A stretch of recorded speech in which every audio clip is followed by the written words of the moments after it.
एको देवो रामचंद्रो व्रतमेकं तदर्शनं मंत्रमेकस्य तन्नाम शास्त्रम तदेव तस्तुतिः। भगवान श्री राम जी का अवतार त्रेता युग में हुआ था, जो आज से लगभग 10 लाख साल से भी ज़्यादा हो गया है। फिर भी आज तक श्री रामचंद्र जी का नाम कायम है।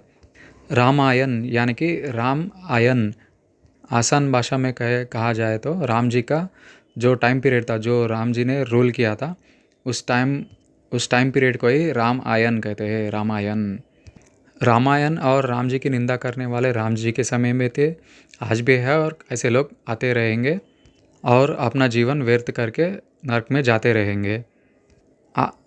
ऐसे लोग रामायण और राम जी में आस्था रखने वाले, भारतीय हिंदू धर्म को मानने वाले लोगों में रामायण के प्रति, राम जी के प्रति संशय या डाउट उत्पन्न कर रहे हैं।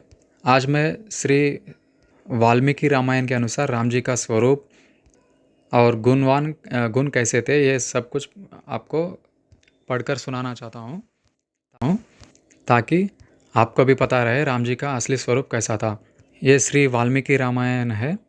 यही दुनिया का सबसे पहला काव्य ग्रंथ है। श्रीमद् वाल्मीकि रामायणम बालकांडम प्रथम सर्गः। नारद जी का वाल्मीकि मुनि को संक्षेप से श्री रामचरित्र सुनाना। तपस्वी वाल्मीकि मुनि जी ने तपस्या और स्वाध्याय में लगे हुए विद्वानों में श्रेष्ठ मुनिवर नारद जी से पूछा, मुने, इस समय इस संसार में गुणवान, वीर्यवान, धैर्यवान, उपकार मानने वाला, सत्यवक्ता और दृढ़ प्रतिज्ञ कौन है?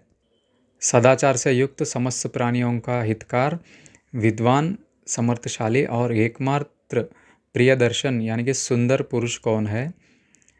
मन पर अधिकार रखने वाला, क्रोध को जीतने वाला, कांतिमान और किसकी भी निंदा नहीं करने वाला कौन है? तथा संग्राम में कुपित होने पर किससे देवता भी डरते हैं? महर्षि, ये मैं सुनना चाहता हूँ। इसके लिए मुझे बड़ी उत्सुकता है और आप ऐसे पुरुष को जानने में समर्थ है। महर्षि वाल्मीकि के इस वचनों को सुनकर तीनों लोकों का ज्ञान रखने वाले नारद जी ने उन्हें संबोधित करते कहा, अच्छा सुनिए। और प्रसन्नतापूर्वक नारद जी ने वाल्मीकि मुनि जी से इस प्रकार कहा, मुने, आप जिन बहुत से दुर्लभ गुणों का वर्णन किया है, उनसे युक्त पुरुष को मैं विचार करके कहता हूँ, आप सुने। इक्ष्वाकु वंश में उत्पन्न हुए एक ऐसे पुरुष है जो लोगों में राम नाम से विख्यात है। वे ही मन को वश में रखने वाले, बलवान, कांतिमान, धैर्यवान और जितेंद्रिय है। वे बुद्धिमान, नीतिज्ञ, वक्ता, शोभायमान तथा शत्रु संहारक है। उनके कंधे मोटे मोटे और भुजाएं बड़ी बड़ी है। ग्रीवा शंख के समान टेढ़ी मांस वाली पुष्टि है। उनकी छाती चौड़ी है तथा धनुष बड़ा है। गले के नीचे की हड्डी हसली मांस से छिपी हुई है। वे शत्रुओं का दमन करने वाले हैं। भुजाएं घुटने तक लंबी है। सुनिए, राम जी के भुजाएं घुटने तक लंबी लंबी है। मस्तक सुंदर है, ललाट भव्य है और चाल मनोहर है। चाल मनोहर है यानी कि हाथी की चाल, हाथी जैसा आराम से चलता है, उसे देखते रहे ऐसा मन करता है, वैसा राम जी का चलना था। उनका शरीर अधिक ऊंचा या नाटा ना होकर मध्यम और सुडौल है। देह का रंग चिकना है यानी कि गोरा है। कई चित्रकार बनाते हैं कि राम जी का रंग नील वर्ण था, ब्लू कलर का था, ऐसा नहीं है। वाल्मीकि रामायण के अनुसार राम जी का देह का है। उनका वक्षस्थल भरा हुआ है और आंखें बड़ी बड़ी है।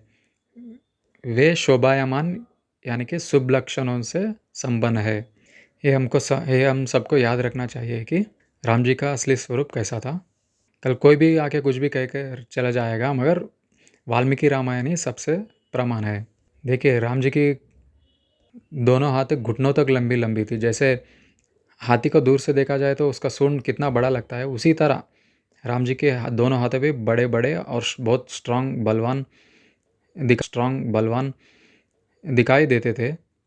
जब लक्ष्मण जी ने शूर्पणखा का नाक काट दिया था, जब शूर्पणखा ने लंका को जाकर 10,000 राक्षसों को लेकर राम जी को मारना चाहा था, मगर राम जी ने राम जी अकेले ही 10,000 राक्षसों को 40 मिनट में मार दिया था। ऐसी बातें हमें किसी प्रवचनकार से नहीं सुनने को मिलती। ये प्रवचन करने वाले भी रोने रुलाने वाले बातें करते हैं। इससे हिंदू लोग, भारतीय लोग कमज़ोर होते जा रहे हैं और हमारे धर्म को ठीक से नहीं जान पा रहे हैं। 10,000 लोगों को राम जी ने सिर्फ 40 मिनट में बिना थकावट के मार दिया। और आदि पुरुष मूवी में तो राम जी गिर रहे हैं, डर रहे हैं, भाग रहे हैं, ऐसे दिखाया गया है। और जो स्वरूप दिखाया गया है वो गलत है। इसे रामायण नहीं समझना चाहिए। वो सिर्फ एक कमर्शियल मूवी है। ऐसी मूवीज़ को घोर निंदा करना चाहिए और ऐसे लोगों से भी बहुत दूर रहना चाहिए। और सबसे बड़ी बात है, हम खुद रामायण पढ़ना चाहिए। हर घर में रामायण होना चाहिए। भगवान का मतलब वो एक व्यक्ति नहीं होते। भगवान का मतलब, राम का मतलब वो एक शक्ति है। ये दुनिया को चलाने वाली शक्ति ही इंसानों को समझ आने के लिए एक व्यक्ति के रूप में आया करती है। वो शक्ति कल भी थी, आज भी है और कल भी रहेगी।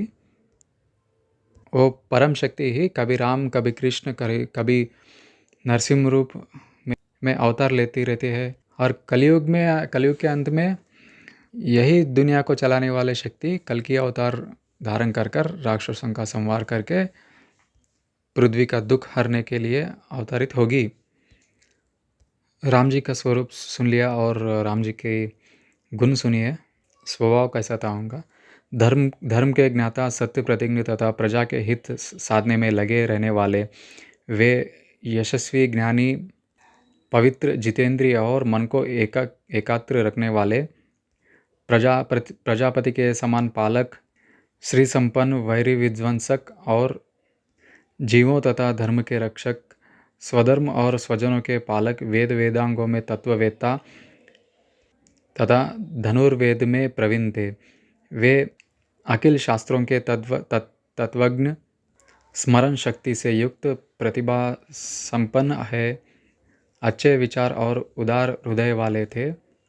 अच्छे विचार और उदार हृदय वाले वे श्री रामचंद्र जी बातचीत करने में चतुर तथा समस्त लोगों के प्रिय है। जैसे नदियाँ समुद्र में मिलती है, उसी प्रकार सदा राम से साधु पुरुष मिलते रहते हैं। वे आर्य एवं सब में समान भाव रखने वाले हैं। उनका दर्शन सदा ही प्रिय मालूम होता है। संपूर्ण गुणों से वे श्री रामचंद्र जी अपनी माता कौशल्या के आनंद बढ़ाने वाले हैं।